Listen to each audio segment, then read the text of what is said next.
नमस्कार, मैं हूं संतोष। सिटी न्यूज वन रीवा की सांध्यकालीन समाचार सेवा में आपका स्वागत है। प्रस्तुत है आज की मुख्य खबरें।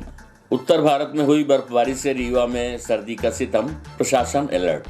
पुलिस ने 10 लाख कीमत के गांजे की खेप को पकड़ा, 2 गांजा तस्कर गिरफ्तार। तहसीलदार के रीडर को लोकायुक्त पुलिस ने 4000 की रिश्वत लेते रंगे हाथों पकड़ा।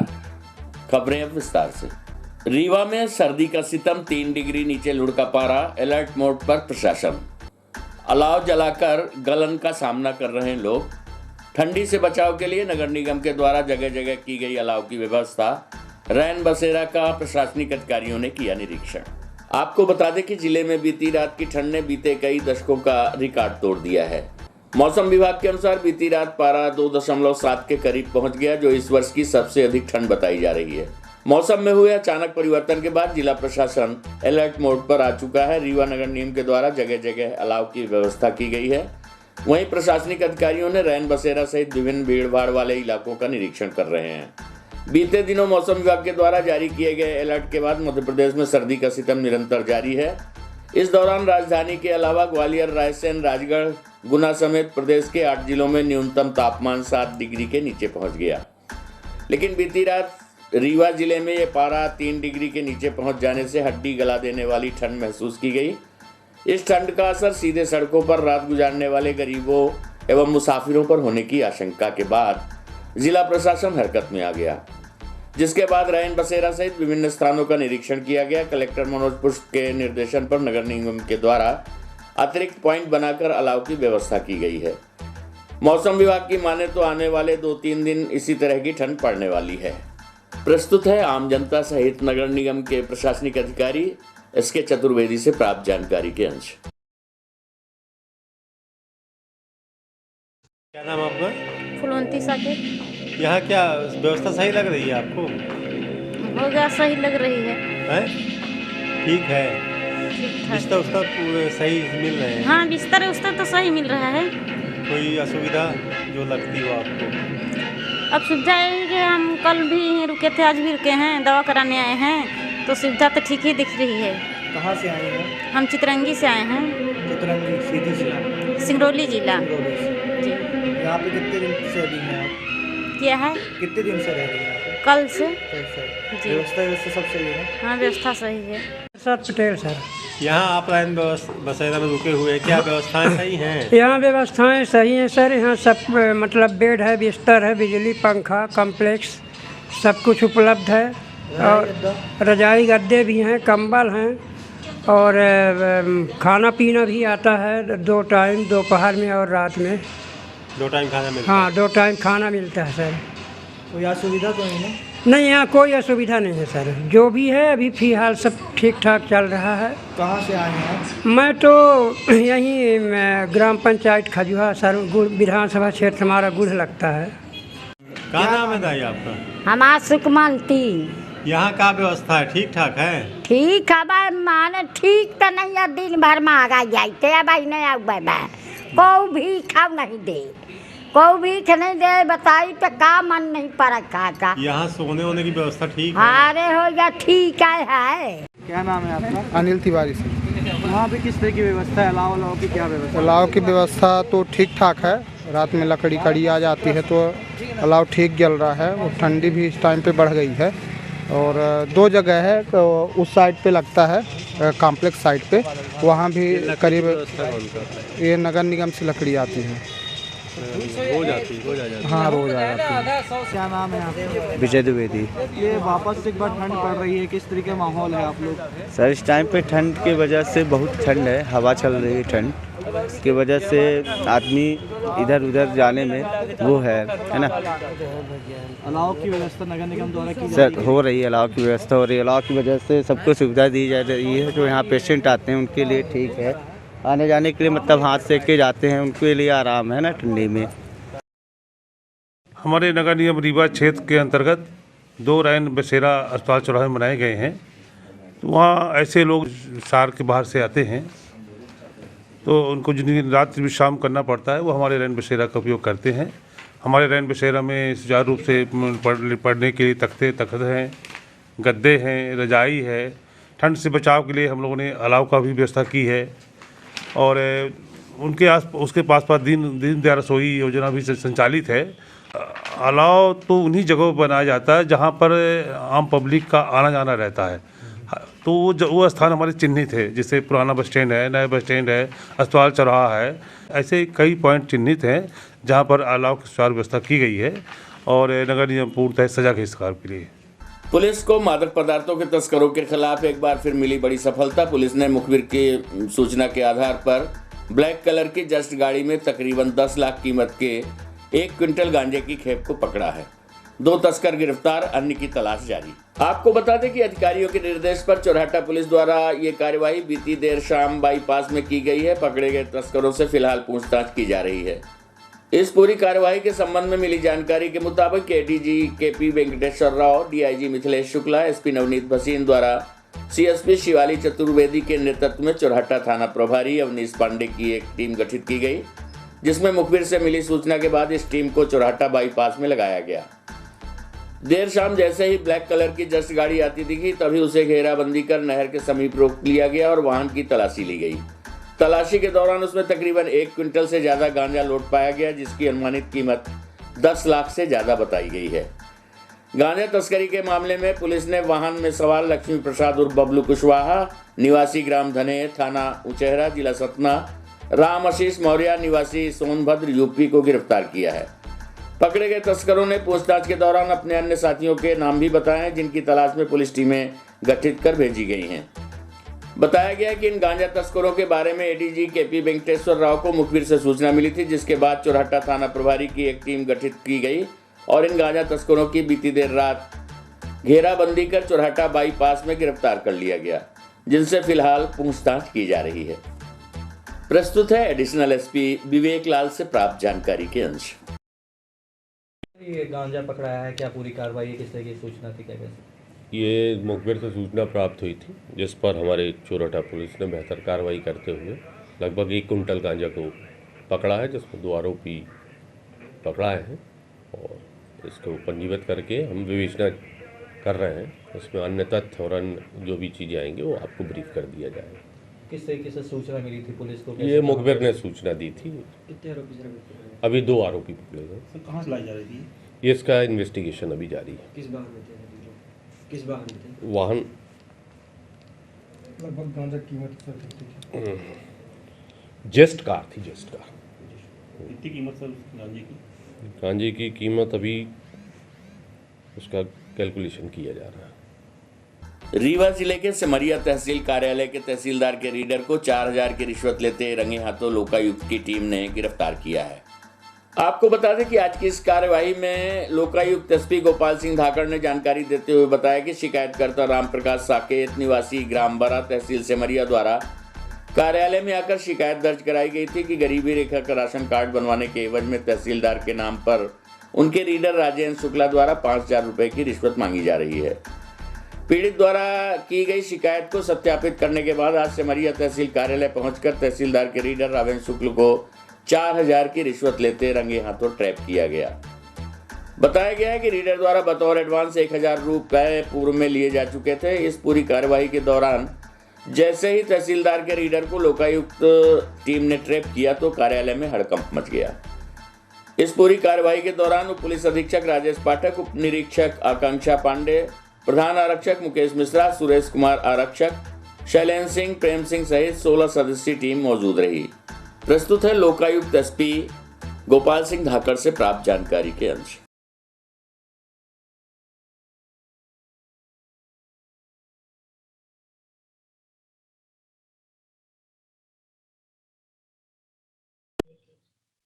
ये अभी एक सेमरिया में आज लिखवत थ्रू के द्वारा कार्रवाई की गई है। इसमें आवेदक हैं रामप्रकाश साकेत, एक बार के रहने वाले हैं सेमरिया के। उनने जो है एक आवेदन दिया था तहसील कार्यालय तहसीलदार को सेमरिया में। उनका गरीबी रेखा का राशन कार्ड बनना था। उनकी मदर और उनके बच्चे जो भी बीमारी है उसका इलाज के लिए उन्होंने अप्लाई किया हुआ था। तो करीब 1 माह से ऊपर से उनका आवेदन वहाँ पेंडिंग है। वो बार बार गए, तहसीलदार से भी मिले, रीडर से भी मिले, तो उन्होंने फिर जो है उसके बाबू जो है रावेंद्र शुक्ला, उसके द्वारा उसने आवेदक से 5000 रुपये की मांग की, जिसमें से 1000 रुपये पहले ले भी लिए थे, उसके बावजूद भी काम नहीं किया। तो फिर जो है वो परेशान होकर उसने हमारे यहाँ शिकायत की थी। उस शिकायत का पूरा वेरिफिकेशन कराया, सत्यापन कराया, सही पाई गई। उसी तारतम्य में आज जो है रावेंद्र शुक्ला जो रीडर है तहसील सिमरिया का, उसको 4,000 रुपये की रिश्वत लेते हुए रंगों हाथ गिरफ्तार किया है। कार्रवाई अभी सिमरिया में जारी है। पोते के सामने दादा पर चाकू से ताबड़तोड़ हमला, हालत गंभीर, शातिर बदमाश आरोपी ने दिया घटना को अंजाम। गंभीर रूप से घायल 65 वर्षीय वृद्ध घायल संजय गांधी अस्पताल में भर्ती कराया गया। आपको बता दें कि बीती रात एक युवक ने 65 वर्षीय वृद्ध के ऊपर चाकू से हमला करते हुए उसे गंभीर रूप से घायल कर दिया। हमले का शिकार हुए वृद्ध को उपचार के लिए संजय गांधी अस्पताल में भर्ती कराया गया है। घटना रीवा जिले के गुड़ थाना क्षेत्र अंतर्गत अमिर्ती गांव में बीती रात तकरीबन 8 बजे घटी। घटना के बाद आरोपी मौके से फरार हो गया, जिसकी तलाश पुलिस के द्वारा सरगर्मी से की जा रही है। घटना में घायल हुए 65 वर्षीय इश्तहार खान के नाती तौसीफ खान ने बताया कि बीती रात उसके दादा घर के बाहर बैठे हुए थे, तभी जब्बार खान उर्फ के नामक युवक ने उन पर चाकू से हमला कर दिया। एक के बाद एक हुए हमले में वृद्ध गंभीर रूप से घायल हो गए, जिनका उपचार संजय गांधी अस्पताल में किया जा रहा है। घटना का कारण अभी अज्ञात है। घटना की जानकारी मिलते ही गुड़ थाना प्रभारी अरविंद सिंह राठौर सहित भारी संख्या में पुलिस बल मौके पर पहुंचकर आरोपी की तलाश शुरू की है। बताया जा रहा है कि आरोपी आदतन अपराधी है, जिसके खिलाफ विभिन्न मामले दर्ज हैं। फिलहाल घटना का क्या कारण है अभी ये स्पष्ट नहीं हो पाया है। प्रस्तुत है घटना के संबंध में घायल के परिजन से प्राप्त जानकारी के अंश।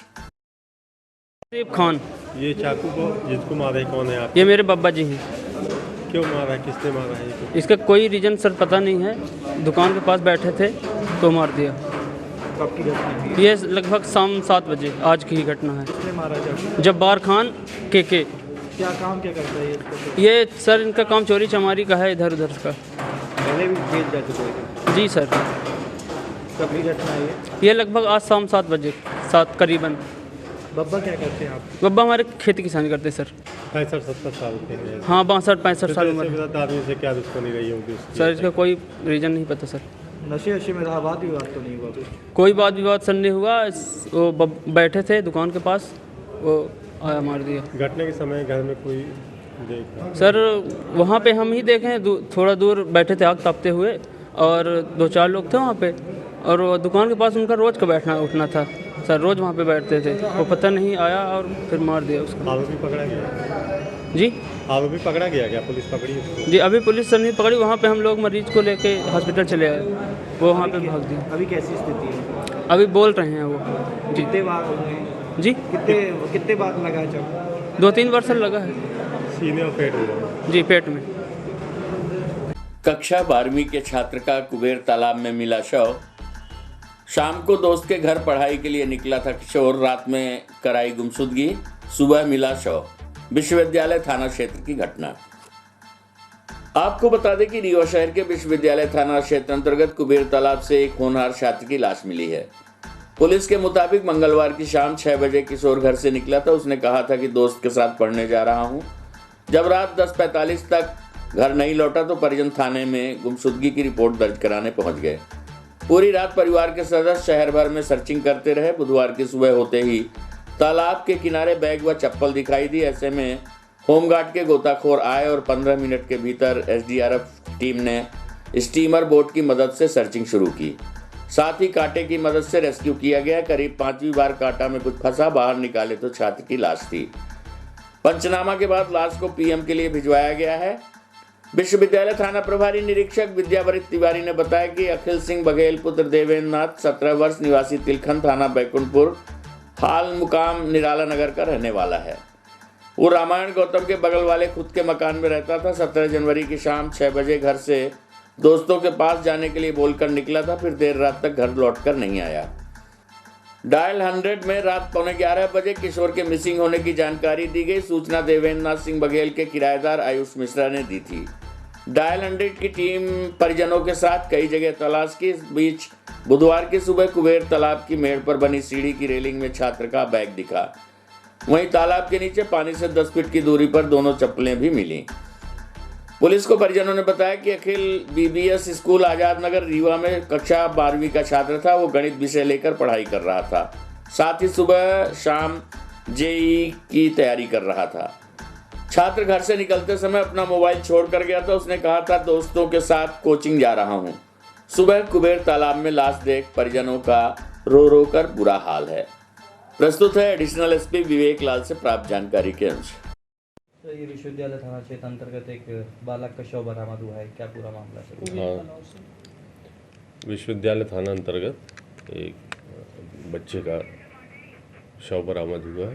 उनकी पानी में डूबने से मृत्यु होना बता रहे हैं, तो जिस पर अभी अग्रिम कार्रवाई उसकी की जा रही है। कोरोना सस्पेक्ट पूर्व सरपंच की मौत, परिजन कर रहे शव की मांग। डॉक्टरों को है जांच रिपोर्ट का इंतजार। सर्दी जुकाम बुखार से पीड़ित मरीज को 4 दिन पूर्व अस्पताल में कराया गया था भर्ती। आपको बता दें कि रीवा के संजय गांधी अस्पताल में भर्ती मरीज की मौत के बाद प्रबंधन ने कोरोना सस्पेक्टेड बताकर परिजनों को शव देने से इंकार कर दिया है। अस्पताल प्रबंधन ने जांच रिपोर्ट का हवाला देते हुए कहा कि जांच रिपोर्ट आने के बाद ही तय किया जाएगा कि शव सौंपा जाए या नहीं। इधर परिजन अस्पताल प्रबंधन पर लापरवाही का आरोप लगा रहे हैं। परिजनों का कहना है कि 4 दिनों से भर्ती मरीज का कोरोना टेस्ट नहीं किया गया और मौत के बाद कोरोना सस्पेक्ट बताकर शव देने में आनाकानी की जा रही है। फिलहाल परिजन शव की मांग को लेकर अड़े हुए हैं। दरअसल ये वाकया संजय गांधी अस्पताल का है। जानकारी के मुताबिक ग्राम मगुरिहाई निवासी पूर्व सरपंच व अधिवक्ता जयपाल सोंदिया उम्र 65 वर्ष को सर्दी जुकाम के कारण 4 दिन पूर्व संजय गांधी अस्पताल में भर्ती कराया गया था। मृतक मरीज के रिश्तेदार गंगा प्रसाद सोंदिया ने बताया कि पहले दिन उपचार के बाद भी मरीज की हालत बिगड़ती गई और दूसरे दिन मरीज कोमा में चला गया। तकरीबन 3 दिनों तक अस्पताल में उपचार चलता रहा और चौथे दिन आज सुबह मरीज की मौत हो गई। मामले में परिजन जब शव का अंतिम संस्कार किए जाने की तैयारी कर रहे थे तभी चिकित्सकों ने कोरोना संदिग्ध बताकर शव देने से मना कर दिया। परिजनों का कहना है कि जब मरीज 4 दिनों से भर्ती था, चिकित्सकों ने कोरोना की जांच क्यों नहीं कराई और मौत के बाद कोरोना सस्पेक्ट बताकर शव देने से मना क्यों किया जा रहा है। फिलहाल अस्पताल प्रबंधन ने सैंपल लेकर जांच के लिए भेजा है और रिपोर्ट आने तक के लिए इंतजार करने को कहा है। चिकित्सकों का कहना है कि रिपोर्ट के आधार पर ही तय किया जाएगा कि शव परिजनों को सौंपा जाए या नहीं। फिलहाल जांच रिपोर्ट का इंतजार किया जा रहा है। प्रस्तुत है मृतक के परिजन से प्राप्त जानकारी के अंश। क्या नाम है आपका? ना गंगा प्रसाद सोंधिया। क्या घटना क्या हो गई? ये घटना क्या हो? एक घटना आज 4 दिन पहले हमारे रिश्तेदार हमारे समधी हैं, जो कि 4 दिन पहले इनको दर्द बुखार शिकायत आई और ला करके रीवा हॉस्पिटल के यहाँ भर्ती कराया गया, जहाँ पर 1 दिन के बाद में एक कोमा में चले गए। सारे शरीर शिथिल हो गई, कोई संचार नहीं बचा था और आज तकरीबन आधा घंटा पहले वो एक्सपायर हो गए। चिकित्सक क्या कह रहे हैं? उनका जयपाल सोंदिया एडवोकेट, कहाँ के निवासी हैं? ये ग्राम पंचायत मगुरहाई के भूतपूर्व सरपंच भी थे। ये 2010 से 2009 से और 14 तक सरपंच थे। इनका काम जनता के हित में रहा है। आज पूरा जनता इनके बीच में आज यहाँ पर दिखाई दे रहा है। तो अभी चिकित्सक क्या बोल रहे हैं? शव देने से क्या बोल रहे हैं? ये कोविड-19 का एक इशारा करते हुए बता रहे हैं कि सुरक्षा कारणों के कारण जब तक कोविड की जांच सैंपल नहीं आ जाएगा तब तक हम बॉडी नहीं देंगे। अभी तक जांच नहीं हुई? आज 4 दिन के मरीज भर्ती है और ये आज जांच के लिए ही आज सैंपल इन लोग डॉक्टरों ने भेजा है। आप लोग क्या चाहते हैं? मैं चाहता हूं कि यदि सुरक्षा कारणों का हवाला भी है, तमाम जनता और घर परिवार भी इस कोविड महामारी से भी बचती रहे, और यदि ऐसा नहीं है तो यदि 100 दे दिया जाता तो हम अंतिम संस्कार कर लेते। यदि शासन प्रशासन को यदि ये दिक्कत है, तमाम डॉक्टर्स को यदि इस CMO विभाग अस्पताल प्रबंधन को यदि इस बात की आशंका है कि कोविड है और 4 दिन के बाद आज सैंपल के लिए जा रहा है, तो अब बताइए, मैं ये सवाल करता हूं प्रशासन से कि ये भरोसाही के कारण जब आज मृत्यु हो चुकी है माननीय एडवोकेट साहब का, और जांच सैंपल कोविड की 4 दिन 5 दिन 8 दिन 10 दिन कब तक आती है? क्या तब तक ये है 100 गृह में पड़ा रहेगा? ये हमारा निवेदन है शासन प्रशासन से कि यदि मेरी आवाज़ समझ में आती है, यदि मानवता के दृष्टिकोण से ये सारा समूचा परिवार गांव जो आज जयपाल सोंदिया एडवोकेट के नाम से रो रहा है और रोते रोते मर जाएगा, तब क्या अंतिम संस्कार के लिए कितनों की करना पड़ेगा? मैं इस बात को नहीं समझ पा रहा। विश्व हिंदू परिषद और बजरंग दल की जिला इकाई द्वारा आज राष्ट्रपति के नाम से कलेक्टर के प्रतिनिधि नायब तहसीलदार यतीश शुक्ला को ज्ञापन सौंपा गया, जिसमें 6 सूत्री मांगे रखी गई हैं। आपको बता दें कि विश्व हिंदू परिषद और बजरंग दल के कार्यकर्ताओं ने बताया कि इन दिनों देश में एक नया पैटर्न आतंकवादियों द्वारा शुरू किया गया है, जिसमें छोटे बच्चों को टारगेट में रखकर उनके माध्यम से आतंकवाद को बढ़ावा दिया जा रहा है। जगह जगह हमले कराए जा रहे हैं। साथ ही विश्व हिंदू परिषद और बजरंग दल के कार्यकर्ताओं को टारगेट बनाकर उनके ऊपर हमला कराया जा रहा है। कार्यकर्ताओं ने राष्ट्रपति के नाम सौंपे गए ज्ञापन में मांग की है कि हो रहे हमलों में अगर अवयस्क बच्चों का नाम सामने आता है तो उन्हें वयस्क मानकर वयस्क की तरह ही सजा दी जाए और एक नया कानून बनाया जाए, जिसको संशोधित करते हुए आतंकवाद या आतंकी गतिविधि से जुड़े बच्चों को वयस्क माना जाए। उन्होंने कहा कि बच्चों को टारगेट में रखकर आतंकी गतिविधियां बढ़ाई जा रही हैं, जिससे माहौल पूरी तरह से खराब हो रहा है। प्रस्तुत है विश्व हिंदू परिषद के जिला संयोजक एवं नायब तहसीलदार यतीश शुक्ला से प्राप्त जानकारी के अंश। आज ये ज्ञापन सौंपा गया है, किसके नाम और क्या मांगे हैं? जी, आज हमारे विश्व हिंदू परिषद बजरंग दल द्वारा पूरे देशव्यापी ज्ञापन राष्ट्रपति महोदय के नाम सौंपा गया है, जिसमें हमारी मांग है कि पिछले कुछ समय में ऐसा देखने को आया है, एक नया पैटर्न आतंकवाद का चल चला है। छोटे बच्चों को बहला फुसला करके और लगातार उनसे हमले करवाए जा रहे हैं। तो इसमें संगठन ने ये मांग रखी है राष्ट्रपति महोदय से, ऐसे कानून बनाए जाएं जिसमें नाबालिग जो इस तरह के व्यक्ति हैं उनके ऊपर भी वही प्रकरण दर्ज हो जो बालिग लोगों पर दर्ज होते हैं, क्योंकि ये सोची समझी साजिश होती है, ऐसे ही नहीं हो जाता है। साथ ही ऐसा देखने में आ रहा है कि कई जगह पर टारगेट करके बजरंग दल के जो कार्यकर्ता हैं उनके ऊपर हमले किए जा रहे हैं, चाहे वो असम का मामला हो, दिल्ली का मामला हो या ऐसे अन्यत्र पूरे देश में हर जगह चल रहा है। तो इस प्रकार की घटनाएं जो हैं उनको रोकने के लिए कड़े कानून बनाए जाएं। यदि नहीं बनाए जाएंगे तो उससे कहीं ना कहीं हमारे देश का माहौल बहुत ही अस्थिर होगा। और इन्हीं सभी मांगों को लेकर के आज हम सभी पूरे देश भर में राष्ट्रपति महोदय के नाम ज्ञापन दे रहे हैं। क्या नाम लिखते हैं? दिव्यांशु गौतम, बजरंग दल जिला संयोजक रीवा। क्या है, क्या मांगेंगे? ये आज विश्व हिंदू परिषद बजरंग दल की संयुक्त इकाई के द्वारा यहाँ पर ज्ञापन प्रस्तुत किया गया है माननीय राष्ट्रपति महोदय के नाम पर कलेक्टर सर के माध्यम से। इसमें जो प्रमुख मांग है संगठन की वो इसमें ये बताया गया है कि 8 जनवरी 2023 को असम के करीमगंज ज़िले में एक घटना घटित हुई है। बजरंग दल के 16 वर्षीय कार्यकर्ता की हत्या कर दी गई है। उसके अतिरिक्त 4 बिंदुओं पर अन्य बिंदु हैं, उस पर ज्ञापन प्रस्तुत किया गया है। उनकी अपनी मांगें हैं बजरंग दल की, ज्ञापन प्राप्त कर लिया गया है, द्वारा उचित माध्यम इसे अग्रेसित कर दिया जाएगा। आज की खबरों में बस इतना ही।